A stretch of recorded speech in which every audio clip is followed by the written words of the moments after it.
what is the triggers that qualifies it to become a pre-probate? There are two things. One is the death certificate, which is submitted in the county clerk for official records, and the second one is online obituaries. What we do is we daily uh, search obituaries for the counties of interest, pull all the people who have passed away in the last few days, check whether each of them owns real estate. If they do, they become part of our list. Mhm. There are around 25 to 30% scenarios in which there is a property attached. So 70 of them may not have any property. So those are not of interest for this purpose. So Okay. obituaries and death certificates are the trigger points for us. So you're checking the death certificates with the vital statistics office Mm, for death exactly. certificates being filed. And Mhm. then is there anything with the property records that is part of that search as far as like deed updates or because there has been some times when I have reached out to people on the pre-probate list, and Mhm. as weird as it was, the people had not passed away. So Huh. I I was agree. calling and they were like I was like, oh, and they're like I was talking to the dead person. Mm. Yeah, what we do, Canon, it's quite possible. What we do, but is we say, for example, there is John Smith. We check the age and other details of John Smith, where they lived. We also look at all the family members of that person. Then we go to the public records and see whether John Smith owns real estate or not. If they do, they become part of the list. Hmm. And like I said, out of every 100 people, there are only 20 or 25 to 30% people who own real estate. And our data is 99% accurate. Hmm. In very specific instances, there may be an error because it's not, if somebody has provided a number, it's absolutely obviously it will be correct. Or there can 99% is correct. But what we are doing is to skip tracing. We are matching the name to the property. There can be a one odd scenario where the matching is not correct, but 99% is correct. And in scenarios, we've been doing this for 15 years. So in scenarios that happens, we just say, sorry, something gone wrong, and we move forward. I'm not Hmm. saying it will not happen, but the likelihood of happening is very low. But in those scenarios, it's marketing. It can never be 100% accurate. We are trying to get to person, and in case it doesn't work, we say sorry and move on. Mm-hmm. But it's triggered off of death certificates, and then you guys, if you have the death certificate, then you also check for obituaries, or wouldn't the death certificate be enough? Or We check for in death certificate. Usually, it is the complete name, mm, unlike the online sources. So we mm, take the death certificate, we check obituaries, then we check the property records. Say for instance, same example, John Smith. What we do is we check we receive the or we pull the death certificate of, then see whether John Smith has any obituaries, and also check whether John Smith has any relatives which are mentioned um, in the obituaries. Mm-hmm. Sorry. I, I was gonna say the good thing about this list, sometimes for us it could be a little bit more challenging in the approach, right? Mm-hmm. And how you approach it. I know a lot of investors work these lists and they just do it like a cold call, like a straight cold call, just calling to find out if you might be thinking of selling your house. And for realtors, the probates is so easy because you can say, you just filed the probate case, and that's why I'm reaching out, right? Mhm. Um, Mhm. so with the pre-probates, it definitely presents a lot of opportunities because you can help the people get with the attorney. They haven't hired an attorney at that point. So you can be in more control of it, but it's a little bit more cautious on how you make that initial contact. Mhm. Yeah, but pretty much anybody that's on the pre-probate list is going to end up eventually on the probate list. So if you see them on the pre-probate, then eventually they'll end up on the probate list. Mhm. That's true. Yeah. Not all of them, but majority of them, I would say. Yeah, Majority of them. Mhm. right. Because like you said, this list also captures the trust, people that have a Mhm. trust set up. So if they Mhm. have a trust, you're not going to see that on the probate list, but it's still going to be the same process. They're going to sell the house, they're going to have all the problems, all of that. Mhm. So we have other lists, but I'll not be talking much about that unless someone is interested. If you have any questions, I'm happy to take them. What about I know you also offer the inheritance list. Mhm. So tell me about Inherit. that list. Mm. Once the probate process is complete, we know exactly who is inheriting that particular property, or are they jointly inheriting the property with someone else. That list again is a good list. When I say that, in the probate process can take up to 12 months or 18 months, what based on the scenario. But inheritance, once the property is passed on to the next generation, we have that list ready. Say, for example, John Smith has given in our written in the will that it goes to Jane Smith. We know, we provide you the details of Jane Smith and say that Jane Smith inherited so and so property in the last few days.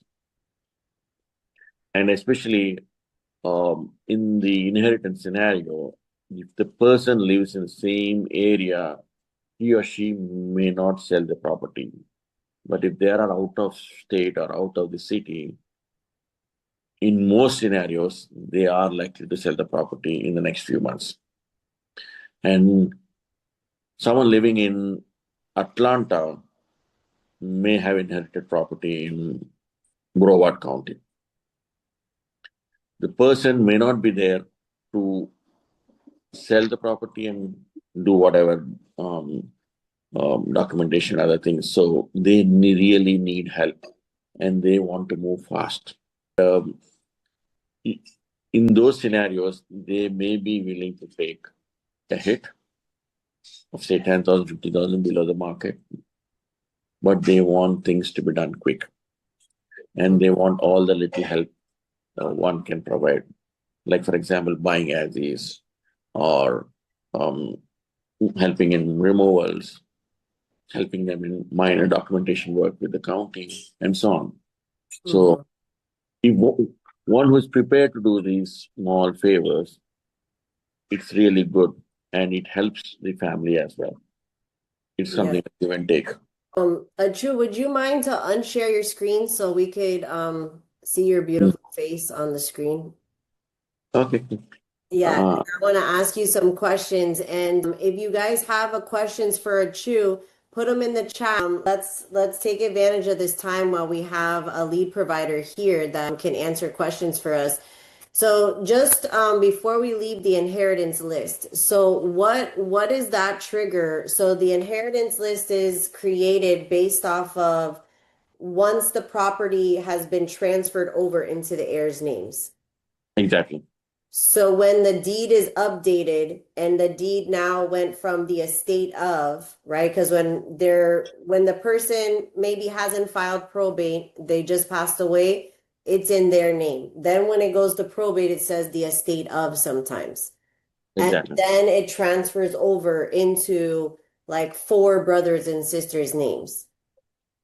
Right. Just spot on. Mhm. Okay. So, and that's what I love about probate, because it's such a long life cycle, even if you were to start with the probate leads, in essence, that's going to carry all the way through to the inheritance list, Mhm. right?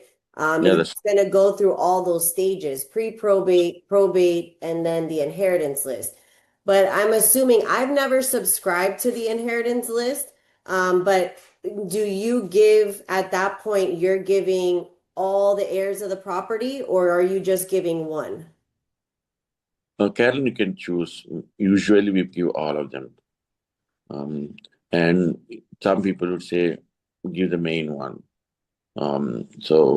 But we are flexible and our data is customizable, Carolyn. So you get what you ask for. Yeah, We are because That's how we differentiate from the big players. right. Okay. That's good to know. That's good to know. So the other thing I want to say, because you also offer, because I see a lot of probates also pop up in the foreclosure in the Liz pendants list, Mm-hmm. right? Mm-hmm. So talk to me about that. Would those people, they popped up on the foreclosure list, right? So that means that probably somebody passed away, Mm-hmm. right? Nobody did nothing, right? Like it's crazy to think that that happens, that nobody claims a person, like they just die in the nursing home or they die wherever, and no family takes over, gets the probate, does all the things, right? Um, Mm-hmm. It's gonna get a and so it doesn't trailer. I I'm always Mm-hmm. gotta find my mute button here. But then how do they basically then they end up I found it. I found you. So then basically would they hypothetically be on the pre-probate list at the very beginning? So they were Yes. on the pre-probate. They never went to probate because nobody ever filed probate. Mm-hmm. So now it went into foreclosure with Mm-hmm. the bank.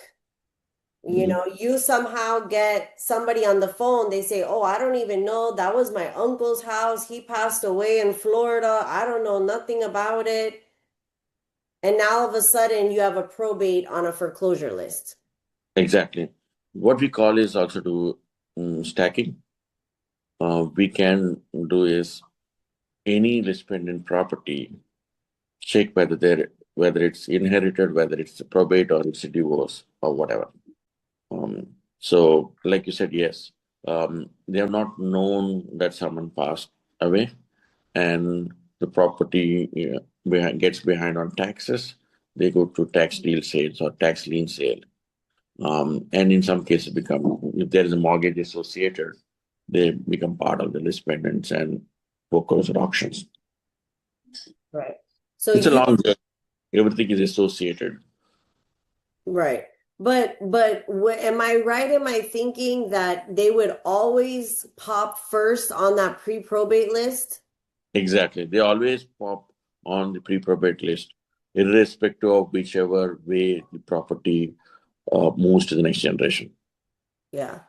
whether So it's whether it's probate process or it's formal probate process or less judicial probate process. mhm. So you also have the tax lien list, right? Or the code violation list, Mm-hmm. right? Yes, So I do. again, why do people end up on code violations a lot of times? Because nobody's taking care of the grass, nobody's taking care of that broken down car. Why aren't they taking care of it? Because they're dead. I mean, it's like that's why, right? So then, these probates are hiding everywhere, right? And in all these little lists, they're all hiding, and they all materialize because in the probate sector, like, that's my specialty, just reaching directly out to executors, right? Because they're ready, boom, to go to action. But hypothetically, if you really wanted to specialize in all inheritance properties, you find somebody on a code violation list and you say, hey, well, I can help you get through the code violation, get a probate attorney to file the probate, get you access to the property, so then we can buy the house. Those are where the big deals are. That's where the investors really like to play, right? Exactly. And Yeah. these are not visible to many. One who does little bit of research, they get rewarded. Because anything on MLS, there is a lot of demand. Yeah. And when somebody, 10 people call them as a homeowner, I'll never be motivated to sell or give a discount. But someone found me and I only receive one or two calls, then I'm really motivated to sell.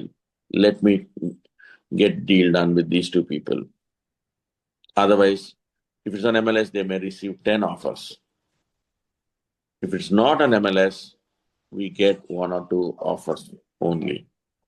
And that's where the motivated homeowners make a mistake for whatever reason. In probate, they can't really do much, but in several instances, if it's not MLS, they're losing money. Yeah. Yeah. Let me go to some of these questions. Let me see if there's something here. It says, well, one of them is asking, Carolyn, do you work all three types of lists? No, guys, I don't. I just work the probate list, you know? A true may be getting me motivated right now, to dabble into some others, but for me, the probate list is just, it's the quickest way to money, right? Because with the probate list, they already have an attorney, there's already an executor in place, right? And nine times out of 10, they want to close the estate and they want to get the money, right? So these other lists that we're talking about, these are lists where, hey, you could make even more money because why? You're solving more problems, right? So for me, from probate, if I call somebody on a probate list today, within 90 days, I could already have it listed, sold, and money in the bank, right? But if you're dealing with somebody that you find in maybe a pre-probate or a foreclosure, right? You're going to have to get them connected with the attorney, right? When you get them connected with the attorney, you may have to say, hey, how many other heirs were they, right? Now we have to look for heirs. Now we're looking for heirs, right? And so that's why investors heavily dominate in this space because these people are ready to give up. Like they're just like, forget about it. Like, I don't know. I don't have money to pay an attorney. I'm not going to get involved. And the investor says, hey, I'll give you 100 grand. The house is worth 500.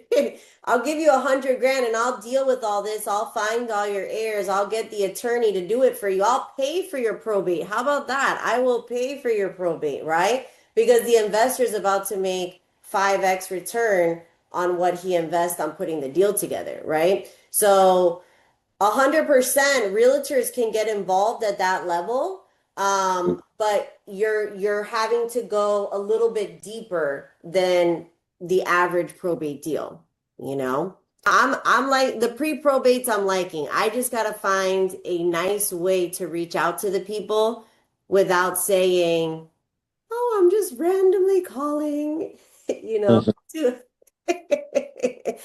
the investors get away with it, but realtors, we have a reputation, right? We have a brand. We have if somebody Googles my name, they're gonna see like 100 things about me in probate, right? So it will be hard to say, oh, really, Carolyn, you just randomly called me, so I have a high level of integrity when I work, but I'm still trying to figure that piece out. But you're definitely motivating me, Achu. So somebody wrote here, if a property goes into foreclosure but no claims, how can we get involved with it? Well, what do you say, Achu? If someone goes into foreclosure, what ends up happening is the bank, right? The bank serves all the known heirs, right? Exactly. Mhm. Right? So when they file the foreclosure, they identify for the primary, what you call the whoever have taken the loan, and or they also identify the known heirs of that particular person. They go through the will because they know that when they do the research, if there is a will, they go ahead and get all this death certificates, will, and other thing. Else, they go to the normal inheritance approach. Certain so and so family, this is X%, and so on, and that those rules exist. And accordingly, they add all the potential heirs. Once they do complete the foreclosure process, the proceeds are then shared with the potential heirs in that proportion. If it's a known scenario to that particular person, otherwise in the proportion which is prescribed by the government. Right. And you would get in contact with the heirs, and then the Mm. heirs would say something to the effect of like, that's not even my house. That was my uncle's house. Like, I don't know why I'm getting served. Why am I involved in this? And then that's where you can say, well, I can help your family. It looks like there's equity in this property. The claim Mhm. for the mortgage, because right on that foreclosure notice, the first page, it says how much the bank wants. So you Okay. look at that, how much the bank wants, and then you take a quick look at Zillow. And if there's a decent amount of equity there, then you say, hey, let me get you set up with probate. Let me help you get this put into your name, and your family can sell it and get hundreds of thousands of dollars. And I'll just take my, 6% in the middle and go on my happy way. Right. So, That's exactly how it works. And many a time they don't know that they have some inheritance lying somewhere. And when you come up with that news, oh, they jump on him and say, please do it for me. right, right. And I want to share for everybody that's on this call, Achu has been really awesome in working with us. He's helped a lot of people on my team get set up with leads. Okay. So I want to share this with you because I see some of you are messaging and trying to say like, how do I get access? This and that. I actually created this to make it really easy for everybody. And he's going to give you a special discount coming from Absolute Top Dollar. So if you scan this barcode, okay, you're going to go ahead and put in your name, your email, what county and what type of leads you want. And then I'll be able to connect you directly with a Chew, and he'll give you a special discount coming from Absolute Top Dollar. And I know you're running, you told me about it earlier, Chu, a special, if they order by when? Yeah, The the 15th of February. the 15th of February. So he's giving you a extra special deal as being part of this webinar. And the thing is that this video will live on YouTube land, okay? And so if you're watching this at a later time and you want to get connected with a Chew, you want to get leads from him, you can scan this as well, and then I'll get you directly connected with the Chew, and we can get you guys the probate leads, okay? So another thing that I wanted to ask you, Achu, is it says here part of your packages, part of the whole thing about probate leads and everything is the phone numbers, right? And I've bought leads in the past from other lead providers, and they never provided the phone numbers. So when I came to you and you were like, yeah, I'll just skip trace them for you and give you the phone numbers, I'm like, wow, you're making my life better. Okay. So tell me about that. What is your process for finding the phone numbers for these heirs and these executors? What we do is there are several ways. One is in some of the court documents, we have this information, but that's not always. So what we do is we take, say for example, John Smith, and the person, we know the age of the person, we know that the last known address, all that information we gather. Based on this information and looking at obituaries, other hires, and everything, we narrow down the contact details of that particular person, and that's how we provide as a skip tracing number. We provide landlines and also the wireless numbers. And one thing I caution is these are not exactly the numbers they have provided. If Atchuta Neelam says that this is my phone number, it is 100% accurate. But if somebody tries to get my number without me giving it, it can never be 100% accurate. So Mm-hmm. our data is something like 60 to 70% accurate. And that's good for the industry. And if somebody says by all numbers are accurate, I have my own doubts because this is skip tracing. It's never a telephone directory or something like that. So 60% to 70% accurate. Mm-hmm. That's sufficient to close deals. Um, and we do texting and we do calling as well. But texting based on the regulations, we follow the regulations and only text when it's lawful in that particular state. Um, these phone numbers are used for either direct calling or texting. Mm-hmm. And how is it, do you, based on you've been in the business for 15 years getting probate records, why is it some states, some of my students, I see that we can go right online and we can see all the probate documents. But Hmm. like in Florida, you can't just see the probate documents. It just says, what's happening. How have you been able to actually access the probate documents and the probate records, like I mean, literally worldwide, nationwide? How do you adapt to all these different markets? We do a lot of research, and research is our forte, and we have been doing this. And there are several sources. Um, we combine them to get the data. So when I started 15 years ago in 2007, 2008, the number of counties which provided information online were very few, something like 10%, 15%. But now it's close to 50%. Countries are advancing, the counties are moving forward, making the data available for everyone. But I would say everyone in the sense when it's legal to share that information. Hmm. Florida is much advanced when compared to other states. So, and coming to your point, yes, we take the outline information from the code data and the official data and look at other sources to validate that information. Other Hmm. sources which we pay for provides documents. Hmm. Court may not provide that information, but other sources do. So we Hmm. uh, refer this information with the other sources and provide you the data. Hmm. So, just want to reiterate Customer, what you said to make sure I understood you correctly. So you were saying that 50% of places now are going online, that more and more counties are going online with their records now. Is that what you're saying? that's what I'm saying. Yeah, thank Okay. you. Yeah. And but how many counties, like I know North Carolina, you can go in and you can see all the documents. Like I can click and I can see the petition, I can see all the details, but like in Florida, it's locked. So you have to register.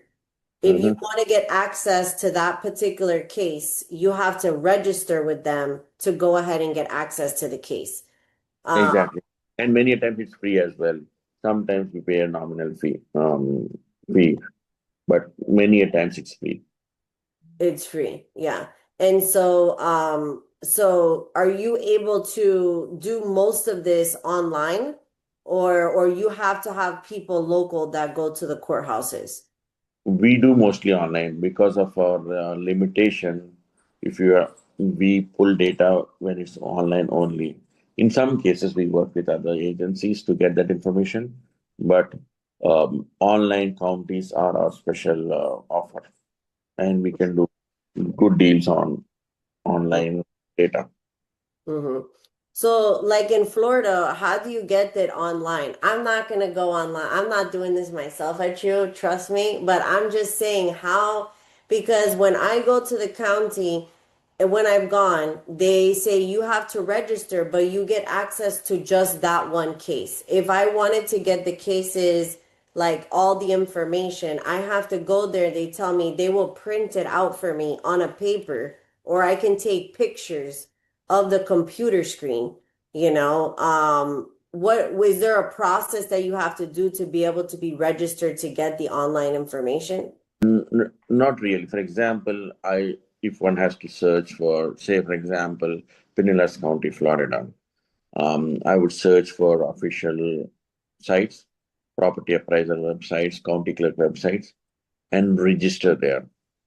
In most scenarios, it's free. Registration requires some email ID, phone number, and so on. And you search for, I would not directly pay for it. What I'll do is I'll get all the probate data, find out which of those lists, or say there may be 100 properties. I may not be interested with 100 properties.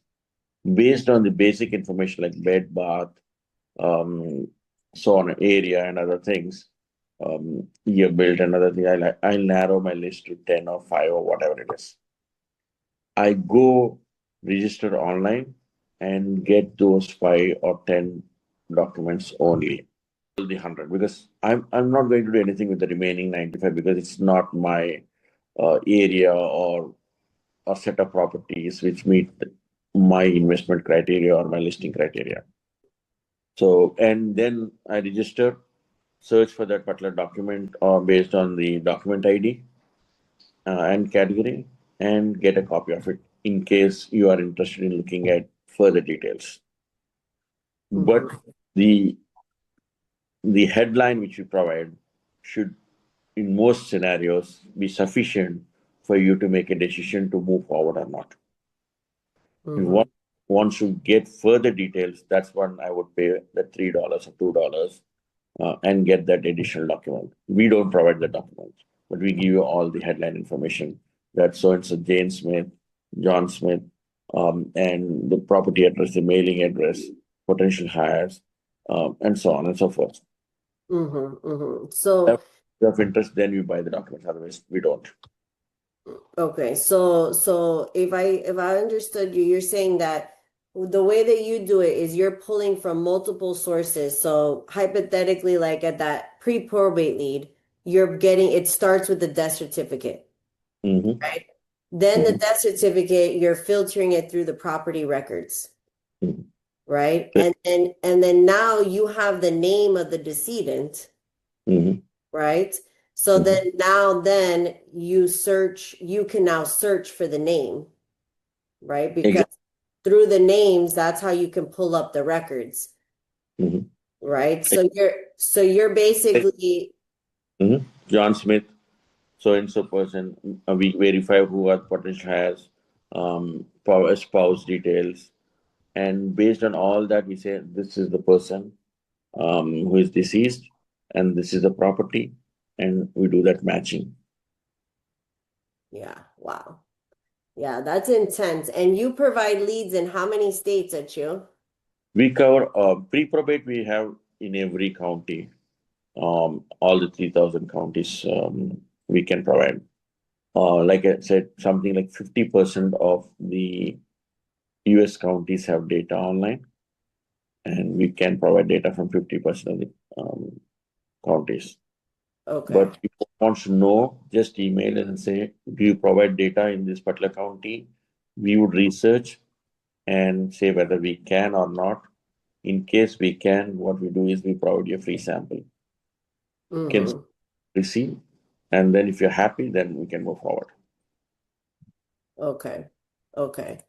Um, Very good. I'm very impressed. And you do a very valuable work for everybody because this is a lot of work, for people if they really want to do it and have it on a consistent basis. I think I have been getting leads from you for probably about six or so months now, give or take. And it's been very reliable, very good. I've enjoyed, working with you, and I would recommend others, to subscribe as well. Joanne, go for it. You got a question? Yeah, quick question. What day of the week do you recommend getting the leads? What's the best cycle you think to get the leads and then start calling for the week? It's more based on your schedule.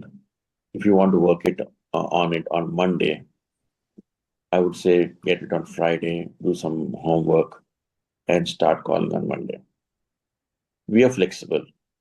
Um, Based on your schedule, you can have it the day you want it.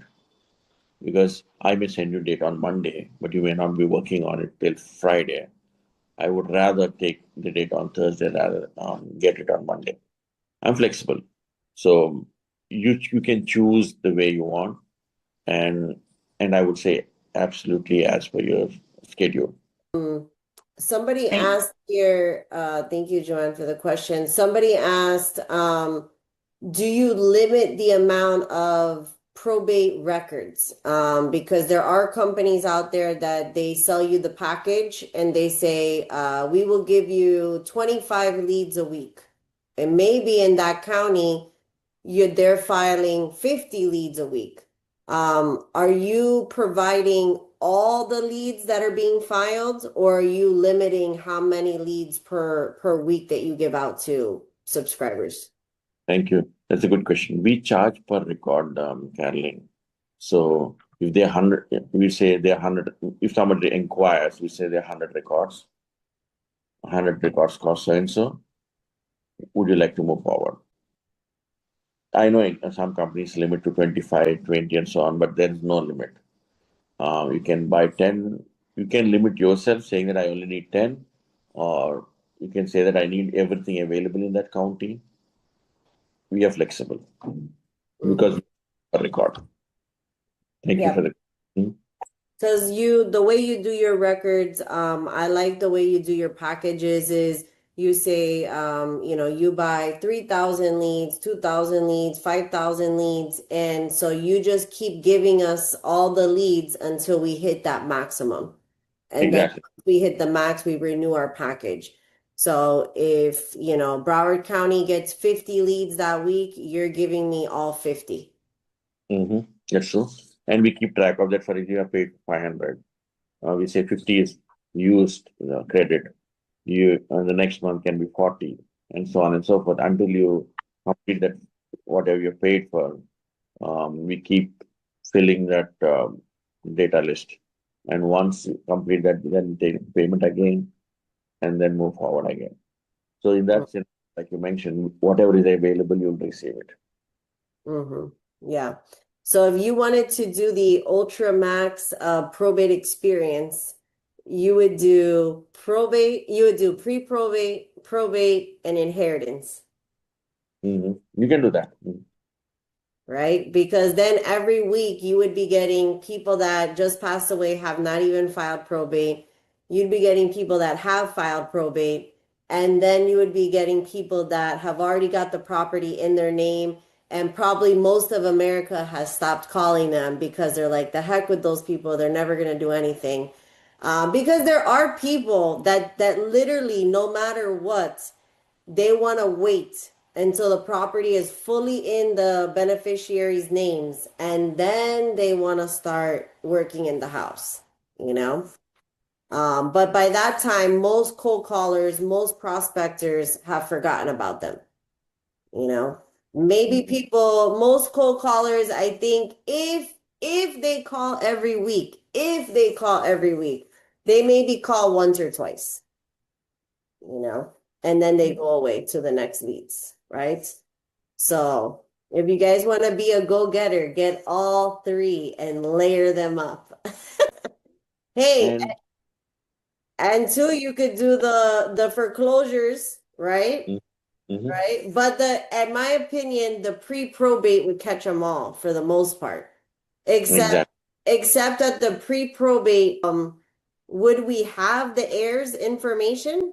Whose information are we getting on the pre-probates? We have all the family members' information. The next of kin. Next of kin.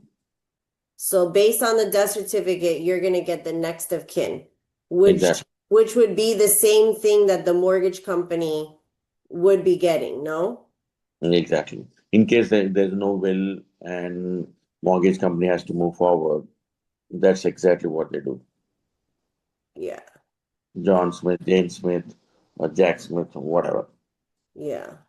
So it all starts with the pre-probates, guys. It all starts with the pre-probate. So maybe collectively as a group, we can come up with a very classy way of reaching out to these people without having to be undercover. And Or I could just have someone else call them, and then if they're interested in selling, then send them my way. Like we could figure it out. We could figure it out. So there's a question here. It says, yeah, we wouldn't know who the point of contact, who the point person would be. You're right. That's the challenge with the pre-probates, is Mhm. that you're basically finding out the information. So like in probate, where I tell you, don't worry about them, oh, the funeral or this and that, because by the time they file probate, they've already 9 times out of 10 did the funeral. And now they're getting to business, right? They're handling business. So it's not an emotional process. But in the pre-probate, that is like at the very beginning. So in order to do a funeral, you have to file a death certificate. They will not do a funeral without doing the death certificate.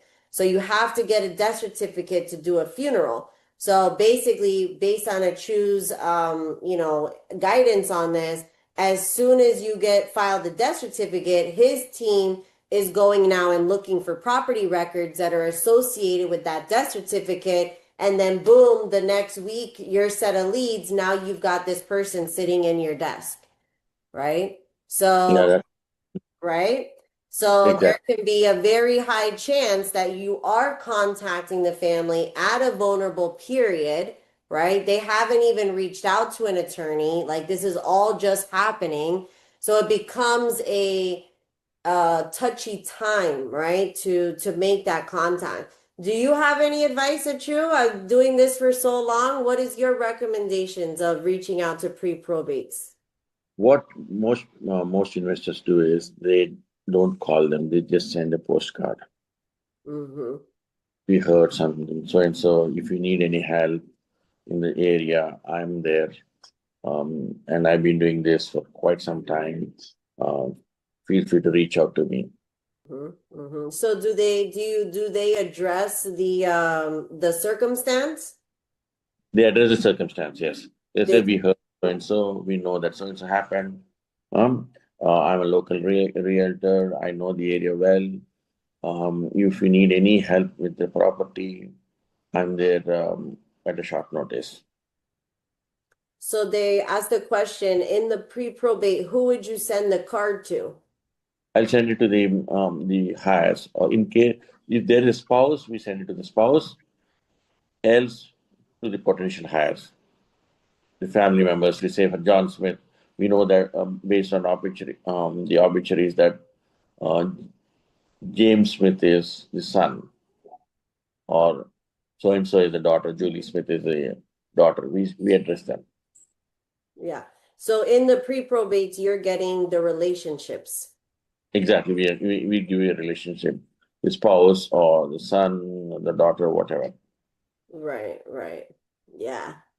A little touchy, touchy, touchy, but if we can figure out the right way, that's where the money's at. That's where it all get prayed up. That's right. I'm gonna be pleading the blood of Jesus over my phone before I make the calls, okay? Connect me with the right people and keep me away from the wrong ones, right? Very good, very good. Thank you, Achu. This has been very beneficial. Any other questions for the man, the myth, the legend? It's not every day you get them in real life or over because you don't really operate over the phone, right? Achu, you Not much. pretty much, We do, but not much. Email is the best option because of the time zones. yeah. Um, we promise we respond within 24 hours. With Sometimes I don't think you sleep. Because I'll talk to him at, it'll be my time, like 2 in the morning, and I'm talking to him, and then it'll be like 9 or 5 in the afternoon, and I'm talking to a Drew. So yeah, I'm sure you have other people working behind the scenes. exactly. We Yeah. So he's a 24-hour man. Wonderful. So someone's asking, are they run through the DNC list? I think I know the answer. No. You're not no, running them through the DNC. No, no. no. Yeah, that's up to you. You decide if you want to run it through the DNC. Personally, I don't really run it through the DNC, because I'm not harassing people. I call one time. If you're not interested, you don't want to talk to me, I'm never calling you again. So it doesn't really get in the way. So thank you a million bazillion Achu. I look forward to working with you and doing business with you continually. And I think you might have sold me on the pre-probate, so I might have to give a stab at it and take the fall for everyone else first and see how it goes. We are there to help. If you want to try, I can give you some free samples. Try it out and then see how it works. Thank you, Chu. I really appreciate that. Thank you so much. And I'm gonna go ahead, guys, for everybody that's on this call. You're gonna get your leads from a Chu, okay? You're gonna go get your leads from a Chu, and then what the heck are you gonna do with everything? Well, that's why you should come to the probate masterclass, okay? So tomorrow it's our first master class of the year, okay? And I would be honored to have you guys join. We do have a couple of spots left. So let me just share my screen and give you this information.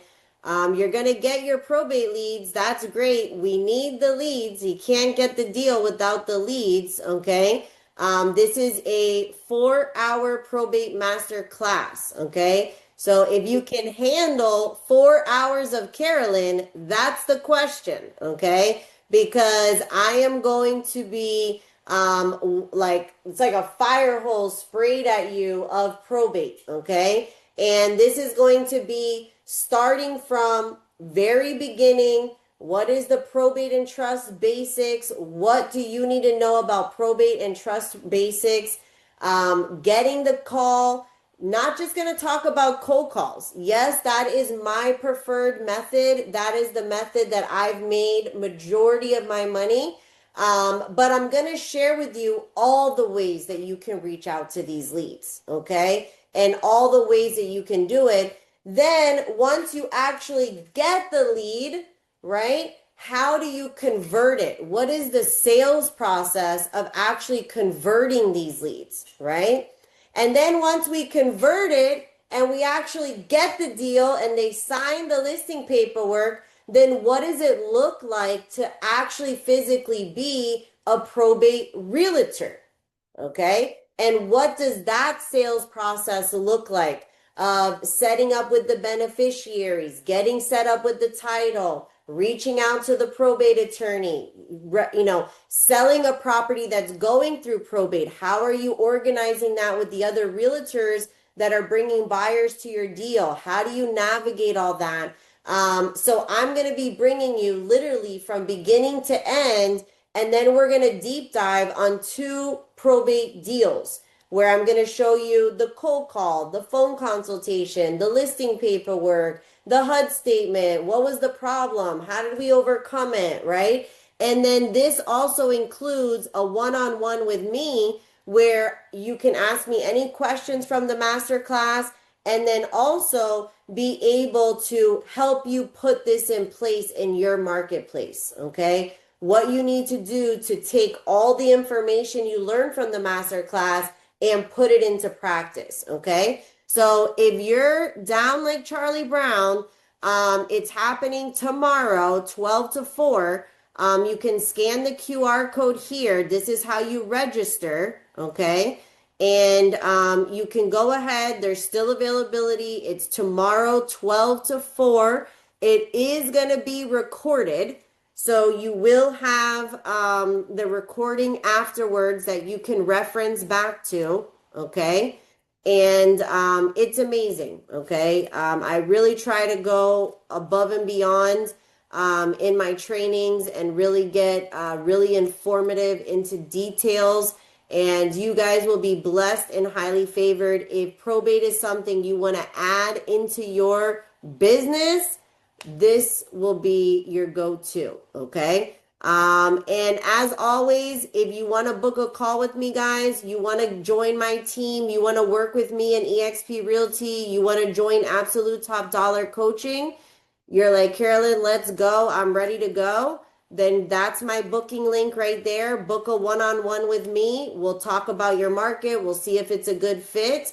And I would love to work with you one-on-one on a regular basis. We've got a lot of cool stuff. I think our group is up to 50 people in our school group right now. And it's everybody getting listings every week, booking appointments every week. We're getting a lot of fun going on in there. Okay. So I'd love to hang out with you guys, love to partner with you guys. Were you guys happy? Was this a good one with Achu? Woo! Thank you, Achu. We Thank you, appreciate Carolyn. you. Thank you, Matt. Thanks The everyone best. for attending the show. All right, guys. Thank you. Oh, there's no link, Carolyn. Sure. Which link? The master class or the one-on-one? Tell me. You The know me. master class. Oh, really? Dang, that's the best one. I All right. know. Hold on. Thank you so much for mentioning that. Because I really would love to have you guys there because you guys are here, right? You're showing up, you're getting into probate, you're getting your leads. Like you got to know what the heck to do once you book the deal. Um, and I'm 5 years into this business, guys, and trust me, I can save you a lot of heartache. Okay. So that's the link right there. Check it out. There's a big write-up on it. Okay. And you can read all about it. We're gonna be live at 12 p.m. tomorrow. Be ready to go hard in the paint. Bring your notebooks, and we'll take a couple breaks in between so we can go. But I'm like, I go really hard. I just don't stop talking for like 4 hours. It's gonna be good. But all right, guys, well, excited. Thank you for all being here. And yep, Joanna, you're attending. Woohoo! Will you be doing another master class? I'm fully booked out. Yes, my goal is to try to do it once a month. I haven't posted the exact date yet, but yes, there will be another opportunity if you're totally booked tomorrow. Yes, okay. And will there be a Q&A session? There is, but what I have found when I did this in the past is like, you guys, this is going to be real deep and you're going to have like personal deep questions. So I did do it last time where we had a time for Q&A, but after you deep dive for 4 hours, trust me, you're going to want like a break. You're going to be like, that was good, you know? So that's why I separated it and you get a one-on-one with me privately, you know? So that way we can just really talk about your market, how to get in action. So it'll be a light Q&A, you know, but it really, that's why I set up the one-on-ones after, so that you can really, you know, get the most out of it. Okay. Awesome, guys. Well, we'll be back here next week, Tuesday. We're gonna go over some neat stuff about probate, and we'll keep it coming. If you know anybody else that would love this meeting, send them over, and we'll get them hooked up with Achu, get them their leads, and we'll all make this probate money. Okay. All right, guys. Bye. See Thank you you on the so next much. Thank one. you, Carolyn. Thank you, Joanne. Thank you. And I think that was you. All right. See you guys later. Pickleball Robert. See you later. All right, Bye. Miss Krillin, thank you. Thank you, Kais. Thank you.